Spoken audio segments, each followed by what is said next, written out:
La Corse compte une centaine d'orgues, des instruments séculaires, véritables trésors culturels. Une cinquantaine d'entre eux ont été restaurés grâce à l'association Renaissance de l'orgue corse. Depuis 40 ans, des passionnés s'engagent à préserver ce patrimoine. André Casabianca et Valérian Morzadec les ont rencontrés dans le Cortenay. C'est le dossier de cette édition. Nous sommes dans l'église de l'Annonciation à Corté. Nous allons faire un voyage musical autour des orgues de Corté et du Cortenay. Une balade orchestrée par un riche répertoire. Nous allons aussi faire une rencontre avec notre invité. Il s'agit de Jérôme Casanova, qui est présidente de la Renaissance de l'orgue corse. Mais auparavant, je vous propose de regarder ce reportage.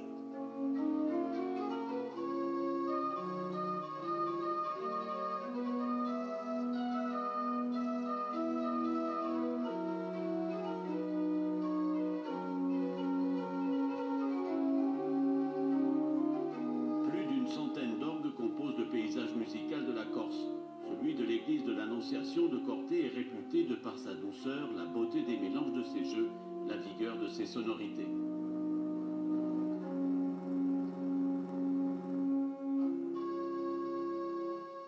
Elisabeth Pardon aime retrouver la tribune de cet orgue construit au milieu du XVIIIe siècle. Mais un orgue, ce n'est pas seulement un clavier, c'est aussi un décor avec toute une distribution de rôles. Autrefois, évidemment, les soufflets étaient actionnés à la main, il n'y avait pas d'électricité, donc il fallait un souffleur, soit qui tirait des cordes, soit qui actionnait des leviers. Et voilà, le vent passait par des porte-vents et donc allait dans ce sommier. Et le mouvement du doigt va là, mais si je ne tire aucun registre, je peux toujours jouer, il ne se passe rien, il se passe quelque chose de mécanique, mais l'air ne va pas dans la soupape d'une rangée de tuyaux. Par ailleurs, dans le cadre de la préservation du patrimoine, l'association Renaissance de l'orgue corse demande à des organistes comme Jérôme Sansonetti de redonner de la voix à ces instruments historiques, comme ici celui de la chapelle Sainte-Croix à Corté.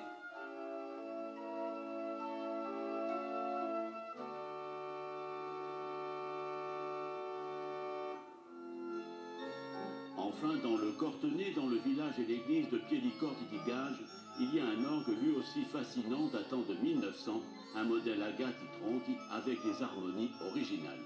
Cet instrument est qualifié comme le plus moderne des orgues anciens de Corse.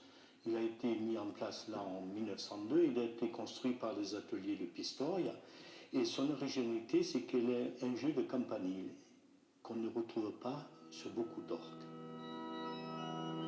Cet orgue fait partie des instruments restaurés. Il se prête donc fort bien à l'interprétation d'une musique très variée. Nous venons de suivre un reportage dans lequel il est dit que la Corse compte une centaine d'orgues, dont 52 sont restaurés. Alors Jérôme Casanova, vous êtes la présidente de la Renaissance Corse. Ce chiffre 52, qu'est-ce que vous en pensez? Où est-ce que vous en êtes de cette restauration? 52, c'est un petit peu excessif. Bon, il y a une bonne moitié, c'est-à-dire plus de 25 instruments, qui sont dans un état de jouer pour des concerts, vraiment. C'est-à-dire qu'ils sont très bien harmonisés, très bien accordés. Bon, ensuite, c'est vrai qu'il y a une partie de certains orgues dont on se sert pour la liturgie et qui ne sont pas forcément très bien entretenus. Bon, nous, en question de restauration, notre principe de base, c'est la restauration à l'identique. Il y a une autre source de préoccupation, c'est quand même la formation. Oui, nous nous occupons effectivement de la formation l'été, en organisant des stages de concert avec des maestros, vraiment des organistes de renom, qui nous permettent aussi de donner leur avis et leurs conseils. Ils nous servent aussi parce que certains sont inspecteurs en Vénétie, notamment Umberto Ford, qui vient régulièrement. Donc par la formation, on a aussi une aide de ce côté-là. Et de toute façon, je pense qu'il y a une volonté du côté du patrimoine actuellement de peut-être créer même une classe d'orgue à Ajaccio.